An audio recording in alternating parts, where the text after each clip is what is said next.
Naliligo habang nasa lilim ng bakawan? Sa San Narciso lang yan.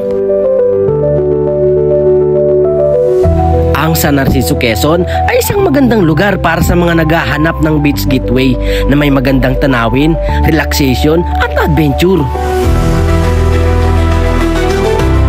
Kaya ang laman ng kwento ng biyahe namin ngayong araw, pupunta kami ng Sitio Arado sa Barangay Rizal sa bayan ng San Narciso dito sa lalawigan ng Quezon. Sa ikalawang pagkakataon, nasilip ulit natin ang barkong bato.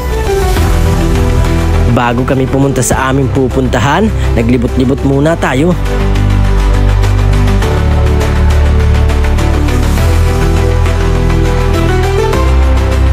Saktong-sakto ang aming pagpunta.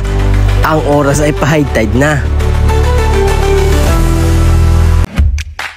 Ikalawang pagpunta na nga pala namin dito, pero nung una hindi kami nakaligo. Nagkataon kasing hibas, pero ngayon nadat na namin na talaga namang napakasarap maligo at may duyan pa. Sa lino ng tubig dito, siguradong mag-i-enjoy ka. Para-paraan na lang talaga para hindi mabasa ang mga dala-dala.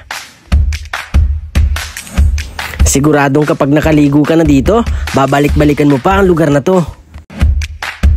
Ang mga bakawan ay nagbibigay ng natural na lilim, nagpapalamig sa mga tao at hayop na nagtatago sa ilalim nito. Ang mga bakawan ay nagsisilbing tahanan ng maraming uri ng hayop tulad ng mga ibon, isda at iba pang mga nilalang na nabubuhay sa tubig.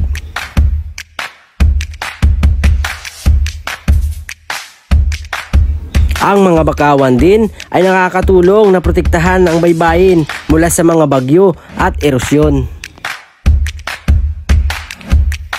Ang lilim ng mga bakawan ay isang napakahalagang bahagi ng ecosystem sa mga lugar na may maalat na tubig. Ang magandang lugar na to, wala pang entrance fee dito.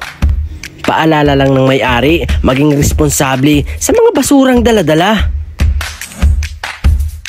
Kakaibang experience ang paligo sa lugar na to.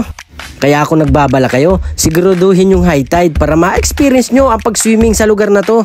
Yung pare, hindi ka maalis yan. Huwag lang sa dagat. Hindi ka mababa ha. Bigyan mo siya yung.